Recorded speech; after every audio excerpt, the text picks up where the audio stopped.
सरलाबाईंनी सगळं आवरलं. खरं तर 7-8 दिवस त्यांची बरीच धावपळ झाली होती. त्यात खाणं-पिणं नीट होत नव्हतं. थकवा जाणवत होता. पण रोजची जवळची 4-2 बायका माणसं मागच्या दाराशी अजूनही थांबलेली होती. म्हातारे माळीकाका मुद्दाम अंत्यदर्शनासाठी आपल्या गावातून काठी टेकत टेकत आले होते. त्यांनी तर खूप वर्ष इथे काम केलेलं. मुलीसारखी माया होती त्यांची सुभगाताईंवर. माळीकाकांचा आक्रोश भगवत नव्हता. कितीतरी वेळ बाई त्या सगळ्यांची समजूत काढत होत्या. जड पावलांनी सगळे परतले. बाईंनी मागचं दार ओढून घेतलं. सगळीकडे नजर फिरवली. घरातला प्राणच जणू निघून गेलेला होता.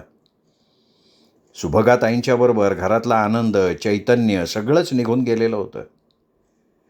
घराच्या कानाकोपऱ्यात नुसता उदासपणा भरलेला होता. बाईंना काही सुचत नव्हतं. ताईंना जिथे ठेवलं होतं तिथे ते येऊन बसल्या. सगळं घरच अंगावर आल्यासारखं वाटत होतं. तेवणाऱ्या दिव्याकडे बघत त्यांनी भिंतीवर डोकं टेकवलं. बाईंनी सगळ्यांची समजूत काढली, पण बाईंची समजूत कोण काढणार? खरं तर आज त्या स्वतःच पोरक्या झाल्या होत्या. आधाराची खरी गरज त्यांना होती, पण या क्षणी आधारासाठी कोणीच नव्हतं.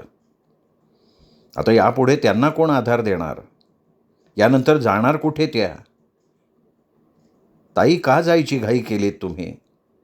माझा थोडाही विचार केला नाहीत? आता मी कुणाच्या आधारावर जगणार? हे दुःख पचवणं त्यांच्यासाठी कठीण होतं. आत्तापर्यंत आणलेलं सगळं अवसान गळून पडलं. स्फुंदून स्फुंदून त्या रडत राहिल्या, पण आता त्यांचे अश्रू पुसणारं जवळ कोणीच नव्हतं.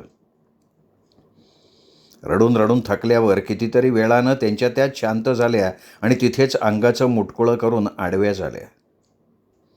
कधी डोळा लागला कळलंच नाही. जीव खूप थकला होता. 2-3 दिवसात सगळे थोडे सावरले. मल्लिका, मंगेश दुपारच्या वेळी दिवाणखान्यात बोलत बसले होते. आता पुढे काय यावर त्यांचं बोलणं सुरू होतं. बाईंनी दोघांसाठी चहा आणला आणि त्या खाली कार्पेटवर आपल्या नेहमीच्या जागेवर आपला कप घेऊन बसल्या. अचानक मल्लिकाचा प्रश्न आला. मावशी, आई एवढी आजारी होती तर तुम्ही नाही का म्हणाला तो फोनवर? आधी कळवायचं ना? काय करणार? ताईंनी मला शपथ घातली होती आणि ताकीद दिली होती. आणि खरं सांगते, एवढ्या काही त्या आजारी वगैरे नव्हत्या ग मल्लिका. पण मावशी, तुम्ही आम्हाला काहीतरी कळवायचं.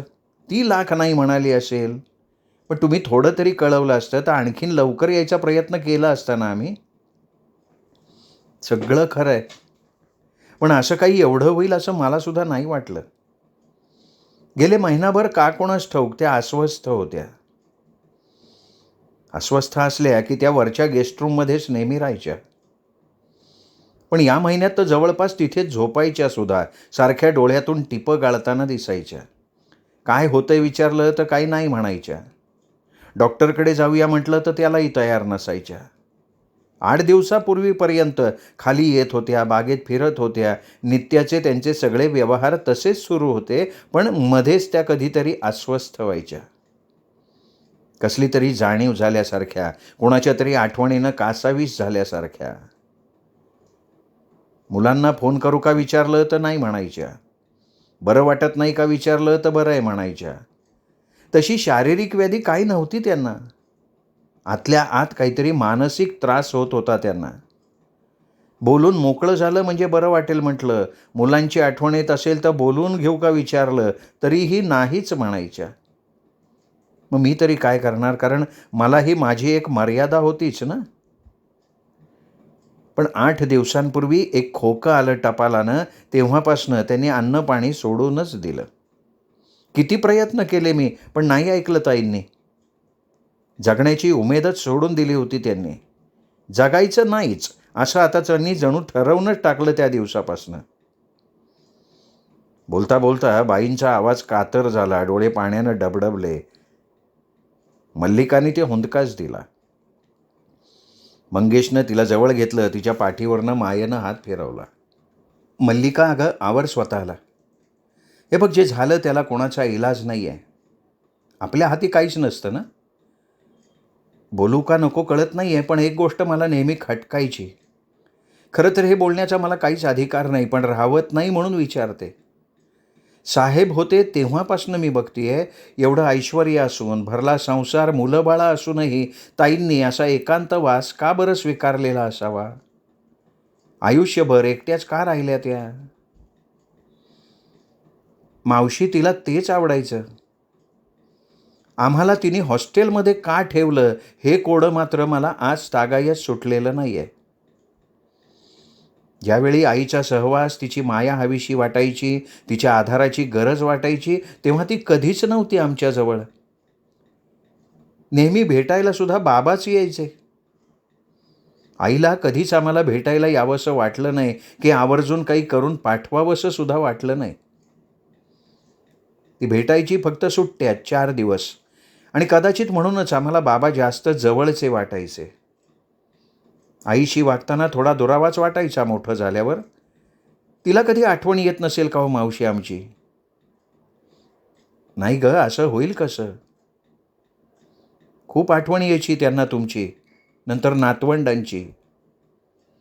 कधीतरी थोडंसं बोलायच्या त्या, पण का कुणास ठाऊक खूप भडभडून बोलणं त्यांना कधी जमलंच नाही. बहुतेक खूप साठवून ठेवलं होतं त्यांनी आपल्या पोटात. पण या 8 दिवसात जमेल तशी मोठ्या कष्टानं त्यांनी तुमच्यासाठी पत्र लिहिली आहेत. त्यातून कळेल कदाचित सगळं तुम्हाला. पण मला तरी वाटतं ताईंनी मरणाचा स्वतःहून स्वीकार केला. त्यांना जगायचंच नव्हतं. बाई दोघांना घेऊन वर गेल्या. गेस्टरूममधली ती संदूक आणि पत्र घेऊन बाहेर आल्या. दोघंही वरच्या दिवाणखान्यात उत्सुकतेनं मावशींची वाट बघत बसली. बाई पुन्हा काहीतरी आठवल्यानं खाली गेल्या. ताईंच्या ड्रॉवरमधली फाईल काढून पुन्हा वर आल्या. तेवढ्यात त्यांना धाप लागली. मावशी, एवढी काय घाई आहे? 5 मिनटं बसा खुर्चीत. पाणी देऊ का? नाही, नको. गेले 8 दिवस खूप तणाव होता, थोडीफार दगदग झाली, त्यामुळे थोडंसं थकल्यासारखं वाटतं, एवढंच. त्यांनी ती फाईल आणि मंगेशच्या नावचा लिफाफा त्याला दिला. कमरेच्या किल्ल्या काढल्या, त्याच्या स्वाधीन केल्या. आज ओझं उतरलं बघ डोक्यावरचं. ताईंनी फार मोठी जबाबदारी माझ्यावर टाकली होती. आता मोकळी झाले मी. मल्लिका, हे तुझं पत्र, डायरी आणि ही संदूक रात्री बघा सावकाश, आणि आईविषयीचा मनातला गैरसमज मनातनं पुसून टाका. मला वाटतं या पत्रातून नक्कीच त्यांनी आपलं मन मोकळं केलं असेल. निवांतपणे वाचा सगळं. मी आता जाते खाली, तुम्ही पण या खाली. कोणी नसलं ना की घर खायला उठतं. रात्री झोपण्यापूर्वी मल्लिकानं खूप उत्सुकतेनं तो लिफाफा हातात घेतला. वर लिहिलेल्या मल्लिकास या अक्षरांवर बहुधा आसवांचे थेंब पडल्यानं अक्षरं पसरली होती. त्या खाली लिहिलं होतं की आधी डायरी वाच, नंतर हे पत्र वाच. असं का लिहिलं असेल आईने? त्या डायरीत एवढं काय असेल बघू तरी? असा विचार करून मल्लिकानं डायरी उघडून वाचायला सुरुवात केली, आणि एकदा सुरुवात केल्यावर एखादी कादंबरी वाचताना सोडवत नाही ना, तशी रात्रभर जागून तिने ती डायरी वाचून काढली. आईने लग्न ठरल्यापासूनचं सगळं आयुष्य त्या डायरीत उतरवलेलं होतं. डायरी बहुतेक बऱ्याच नंतर लिहायला सुरुवात केली असेल. आपल्या आठवणीतून आपला सगळा जीवनपट आईने उलगडला होता. त्याचबरोबर आपलं मनही प्रत्येक ठिकाणी मोकळं केलेलं होतं. आपल्या भावना व्यक्त केलेल्या होत्या. त्यांच्या हॉस्टेलमध्ये ठेवण्यापर्यंतचं वाचल्यावर मल्लिकाचे डोळे भरून आले. डायरी मिटून तिने आपल्या भावनांना वाट करून दिली. खरोखर आई आपल्याला कधी कळलीच नाही. तिनेच आपल्याला हॉस्टेलवर पाठवलं, या समजुतीची असलेली आढी आपोआप गळून पडली. किती त्रास झाला असेल आईला त्यावेळी. आपला मात्र गैरसमज उगाचच झाला. खरं तर एकटं राहणं तिलाही नकोच होतं, पण तिला तसं राहणं भाग पडलं. आपण तिचं मन जाणून घेण्याचा कधी प्रयत्नच केला नाही, ना कधी बाबांनी केला. उलट आईविषयी मनातली आढी, तिच्याबाबत आजवर झालेले गैरसमज वाढायला बाबांनीच हातभार लावलेला होता. कदाचित त्यांनी तसं जाणून बुजून केलंही नसेल, पण पुरुषी अहंकारापायी तसं घडत मात्र गेलं. पण आपण एक स्त्री असूनही तिला का समजू शकलो नाही? पुन्हा तिने डायरी उघडली, वाचायला सुरुवात केली. पानांमागून पानं वाचताना वेळेचं भान राहिलं नाही. पहाट कधी झाली तेच लक्षात आलं नाही. वाचून होताच डायरी बाजूला ठेवताना लक्षात आलं की अरे, आपण रात्रभर या सोफ्यावरच आडवे झालोय. पलंगावर जाऊन झोपायचं भानसुद्धा नाही राहिलं वाचताना. सोफ्यावरच मागे मान टेकवून मल्लिकाने डोळे मिटून घेतले. डोक्यातले विचार मात्र थांबायला तयार नव्हते. आईला आपण कधी समजूनच घेतलं नाही ही खंत आतल्या आत बोचत होती. निदान आपल्याला तरी तिच्या भावना कळायला हव्या होत्या. आईला खरं तर तिच्या भाऊक कविमनाला जपणारा एखादा साथीदार मिळायला हवा होता. बाबा आयुष्यभर पैशाच्या आणि कामाच्या मागे धावत राहिले. आई त्यांनाही कधी कळली नाही. परिपूर्ण जीवन ते ना स्वतः जगले ना आईला जगू दिलं. या डायरीवरून हे आत्ता लक्षात येतंय. कशी काढली असतील एवढी वर्ष या अशा निर्जन जागी एकटीनं? राघव 8 दिवसांच्या टूरवर गेला तर अजूनही आपली चिडचिड होते. त्याच्या नसण्याने मुलं घरात असूनही घर भकास वाटायला लागतं. मग आईने कशी काढली असतील इतकी वर्ष आमच्याशिवाय? इथं तर मुलंही नाहीत आणि नवराही नाही. त्या उमेदीच्या तरुण वयात कशी राहिली असेल ती एकटी? तरीही सुट्टीत बाबांबरोबर घरी आल्यावर तिने खूप कांगावा केला, सतत तक्रार केली, बाबांशी भांडण केलं, असं मात्र कधीच आठवत नाही. चेहऱ्यावर कायम हसू असायचं. तेवढ्या कमी दिवसात आमच्यासाठी काय करू काय नाही असं तिला होऊन जायचं. आमचे आवडते पदार्थ ती स्वतः बनवायची. आम्हाला वाटायचं खरंच बाहेरच्या जगातलं आईला काही कळत नाही, पण आमचा तो समज किती चुकीचा होता ते आज आत्ता कळतंय. ही डायरी वाचताना जाणवतंय की किती प्रचंड वाचन होतं तिचं. कितीतरी मोठं ज्ञानभांडार तिने आपल्यात साठवून घेतलं होतं, पण त्याचं प्रदर्शन मात्र तिने कधीच केलं नाही. तिची डायरी वाचताना तिचं लेखनाचं अंग लक्षात आल्यावाचून राहत नाही. तिला प्रोत्साहन मिळालं असतं तर कदाचित चांगली लेखिका झाली असती. किती प्रगल्भ विचार होते, किती मोकळे विचार होते ते आत्ता कळतंय. आई, अगं यापूर्वी का नाही दिलीस ग ही डायरी वाचायला? निदान आम्हाला आमची आई आणि तुला तुझी मुलं गवसली असती. मनातली आढी दुरावा सरला असता.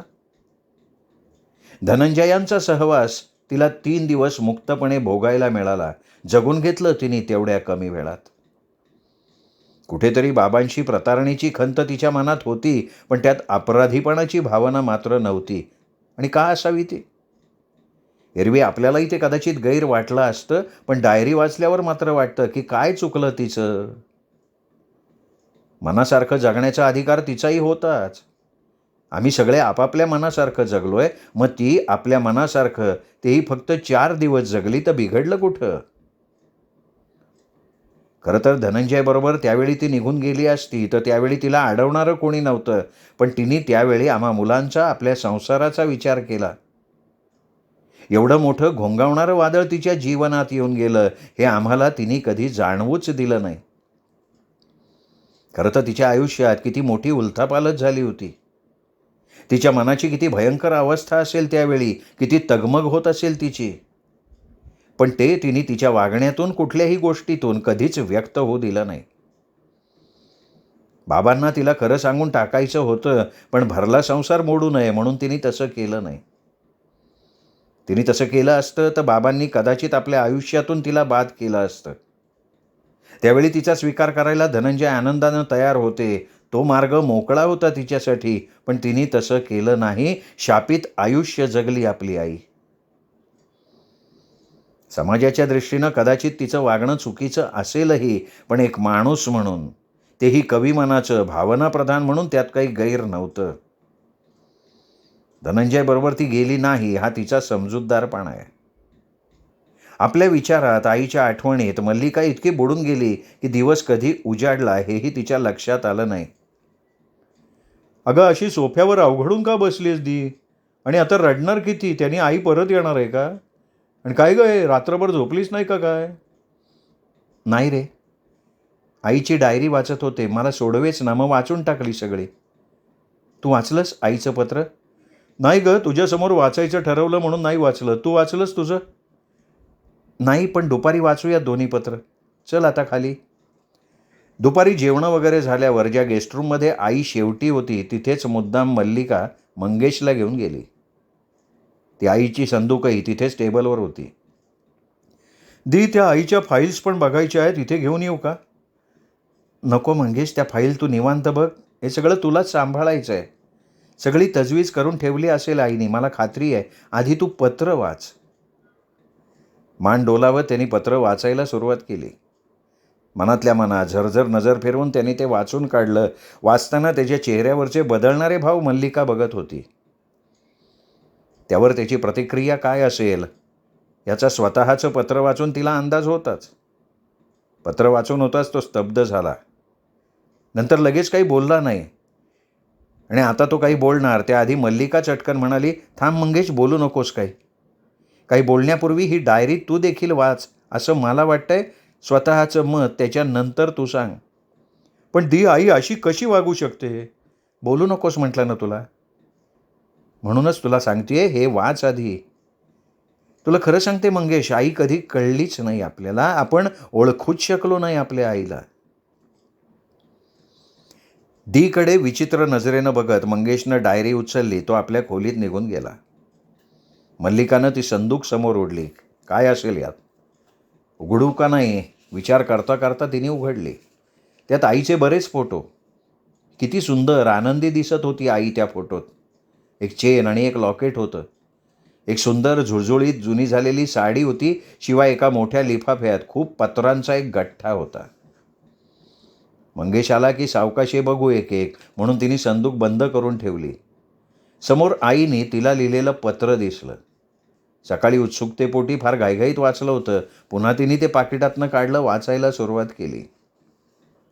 चिरंजीव सौ मल्लिकास अनेक आशीर्वाद. हे पत्र तुला मिळेल तेव्हा मी या जगात नसेन. आता माझी जगण्याची सगळी आसच संपली आहे. गेली महिनाभर एका अनामिक अनिष्टाच्या हुरहुरीनं मी कासावीस झाले होते. काय ते काही कळत नव्हतं, पण कसल्या तरी जाणीवेने मी अस्वस्थ होते.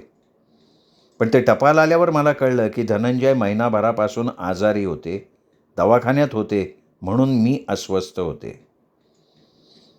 खरंच मनापासून प्रेम केलं मी त्यांच्यावर.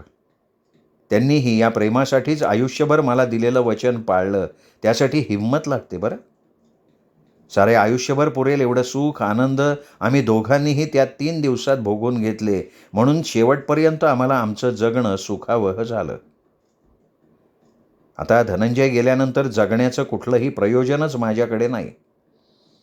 कधीतरी त्यांची भेट होईल ही एक वेडी आशा उरात होती, पण आता तीही संपली. म्हणून सारं संपवण्याचा निर्णय मी घेतला. आयुष्यात 2च निर्णय मी ठामपणे घेतले. अर्थात या फार्म हाऊसवर राहायला यायचा निर्णय पहिला, खूप हिंमत एकवटून केलेला, आणि आता हा दुसरा, शेवटचा. धनंजयच्या प्रेमात आकंठ बुडणं, त्याच्या स्वाधीन होणं हा निर्णय नियतीचा होता. स्वतःला सावरू शकले नाही मी त्यावेळी, हे मान्य करायलाच हवं मला.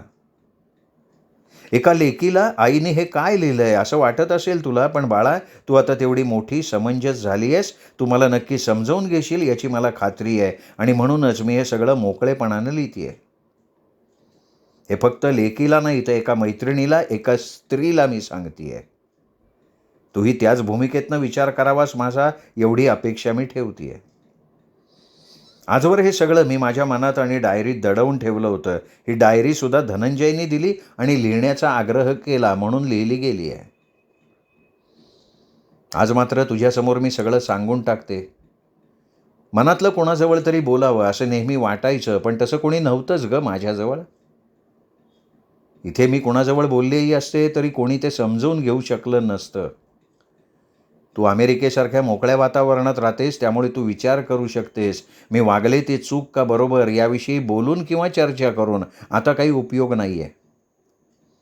आणि माझ्या मनात त्याबद्दल काही खंतही नाही आहे, कुठलाही न्यूनगंड नाही आहे. तुला काय करायचं आहे ते ठरव. धनंजयनी तुम्हा दोघांना ट्रस्टी केलं आहे. तिथे गरजू महिलांना आधार मिळेल असं काहीतरी करावं अशी माझी इच्छा आहे. शेवटी काय ते तुम्ही ठरवायचं. मला फक्त एवढंच तुम्हा मुलांना सांगायचं आहे की धनंजयविषयी गैरसमज मनात ठेवू नका. त्यांनी काही माझा गैरफायदा घेतला नव्हता. ते माझ्या विचारांचे, माझं मन भावना जपणारे, मला समजून घेणारे, माझ्यावर जीवापाड प्रेम करणारे असे होते, आणि मी सुद्धा त्यांच्यात गुंतले म्हणून तर ते सगळं घडून गेलं. स्वतः मीच त्यांच्या स्वाधीन झाले. त्यात कोणाचाही दोष नव्हता, कोणाची काही चूक नव्हती. घटना घडली, घडून गेली. आयुष्यात योजलेलं काही घडलं नाही. प्रवाहासोबत वाहत जाणं हे माझं प्राक्तन. पण वाहत जाताना धनंजयच्या रूपानं घडीभरासाठी का होईना एक भक्कम आधार मला लाभला. जगणं सुसह्य होण्यासाठी मला तेवढं पुरेसं होतं, एवढंच मला सांगायचं आहे. या संदुखीत धनंजयनी मला दिलेल्या काही भेटवस्तू आहेत, त्या तुझ्यासाठी. त्याचं काय करायचं ते तू ठरव. त्या धनंजयनं त्यावेळी काढलेले फोटो आणि गठ्ठाभर त्यांनी मला लिहिलेली पण कधी न पाठवलेली पत्र आहेत. त्या पार्सलमधनं ती आत्ता मला पोचली. माझं जन्मभराचं तेच संचित आहे, ते मी तुझ्या स्वाधीन करते आहे. आमच्यातलं नातं तुला कळावं, ते तू समजून घ्यावंस, यासाठी हे सगळं मी तुझ्याकडे सुपूर्द केलं आहे. माझी कोणाबद्दल काही तक्रार नाही. माझ्या नशिबात जे होतं तसंच घडलं. पदरात जसं आणि जे पडलं ते मी स्वीकारत गेले, तसंच जगले सुद्धा. तुम्हा मुलांच्या मनातली आडी मला जाणवत होती. ती काढून टाकावी, गैरसमज दूर करावेत असं नेहमी वाटत राहिलं. माझ्याकडूनही काही चुका झाल्या असतील त्या माफ करा. आपल्या आईला समजून घ्या, एवढंच सांगायचं आहे. आता फार लिहवत नाही आहे, अक्षरं वाकडी तिकडी होत चालली आहेत, पण तुला ती नक्की वाचता येतील. तुम्हा सगळ्यांना माझा मनापासून आशीर्वाद. तुझी आई. खरं तर मल्लिकानं पत्र दुसऱ्यांदा वाचलं होतं, पण एक एक शब्द नीट वाचल्यानं आता त्याचा परिणाम जास्त झाला होता. आईच्या आठवणींनी तिचं मन भरून आलं. संदुकीवर डोकं ठेवून तिने आपल्या दुःखाला वाट करून दिली. आज आई जवळ असावीशी, हवीशी वाटते, पण ती आता या जगात नाही आहे. यापुढे ते कधी दिसणार नाही आहे. खरंच आई कधी कळलीच नाही आपल्याला. तिला कधी आपण समजूनच नाही घेतलं. फार मोठी चूक झाली, पण आता पश्चात्तापाशिवाय काही हातात नाही. रात्री जेवताना मंगेश गप्प होता. हो नाही, या पलीकडे तो फारसं काही बोललाच नाही. म्हणजे त्याने ही डायरी वाचायला सुरुवात केली आहे तर. आता आपण उद्या त्याच्याशी बोलावं असा विचार मल्लिकानं केला. मावशी दोघांकडे आळीपाळीनं बघत होत्या. आज झालंय तरी काय यांना, दोघं अगदी गप्प आहेत. पण मंगेश आपल्या खोलीत झोपायला गेल्यावर जरा वेळ मल्लिका मावशींशी बोलत बसली.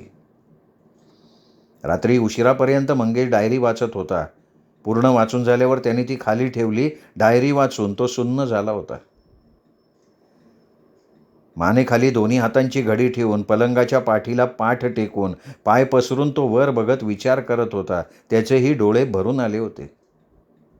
वारंवार त्याच्या डोळ्यांसमोर बाबा पहिल्यांदा त्याला हॉस्टेलला सोडायला गेले त्यावेळची कासावीस झालेली, वारंवार डोळे पुसणारी, असहाय्य दारात उभी असलेली आई उभी राहिली.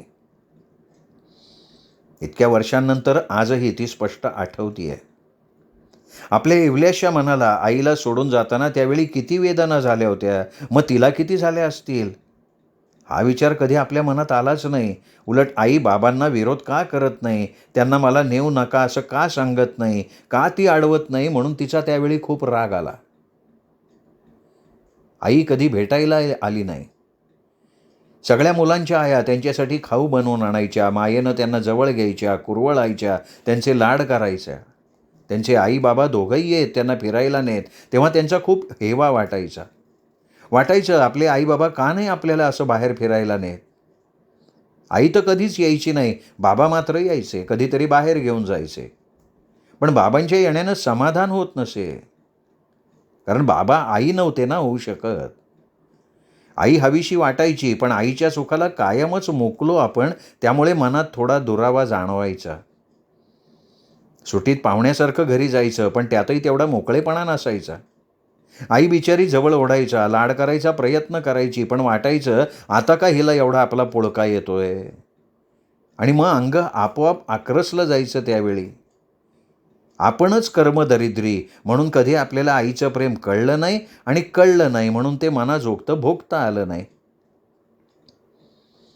आज दीने आईची डायरी वाचायला दिली नसती तर आईविषयीचे जे गैरसमज मनात होते ते नुसतं पत्र वाचून आणखीन वाढलेच असते. दी म्हणते ते बरोबर आहे, आई कधी कळलीच नाही आपल्याला, आपण समजूच शकलो नाही तिला. कायम एकटी वनवास भोगत राहिली आणि आपण तिला तुसड्या स्वभावाची समजत राहिलो, नेहमी दूर राहिलो तिच्यापासून. पण बाबांनी तरी असं का केलं असेल. आम्हा मुलांसमोर ते तिला काहीतरी खोचक बोलायचे.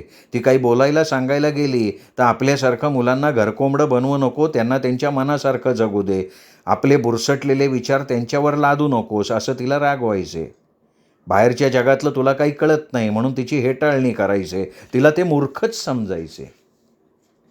पण बाबा गेले त्यावेळी आई किती व्याकुळ झाली होती. त्यावेळी तिला मी जवळ राहावं असं वाटत होतं. कुणाच्या तरी आधाराची गरज होती तिला, पण आपल्याला त्यावेळी तो तिचा स्वार्थ वाटला. हिला आज गरज आहे म्हणून मुलगा जवळ राहावा ही तिची इच्छा मतलबीपणाची वाटली. पण आज कळतंय, स्वार्थी ती नव्हती, स्वार्थी मी होतो.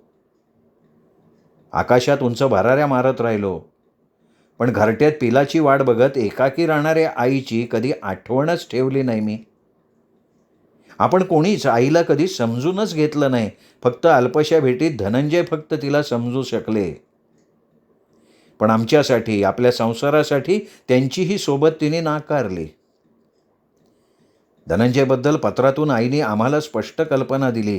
तिने तसं केलं नसतं तर कदाचित त्या दोघांच्या संबंधांबद्दल आम्हाला काही कळलंही नसतं. तशी काही गरजही नव्हती. पण तिने लपवलं नाही. तिने सगळं कबूल केलं आणि याला सुद्धा हिंमत लागते. आईला खरोखर धनंजयसारखा जोडीदार मिळायला हवाच होता. विचार आणि विचार, डोक्यात फक्त विचारांचा भोंगा घू घू करत सतत भुणभुणत राहिला. विचारांचा तो प्रवाह थांबत नव्हता. एकातून दुसरा, दुसऱ्यातून तिसरा, सगळे विचार आईभोवती फिरत राहिले होते. रात्री उशिरा केव्हा तरी त्याचा डोळा लागला, हे मंगेशलाही कळलं नाही. श्रोते हो, हा होता 18वा भाग रेखा खराबे लिखित वादळ या कादंबरीचा. उद्या या कादंबरीचा शेवटचा भाग उद्या दीपक रेगे कथाकथन चॅनलवर. नमस्कार.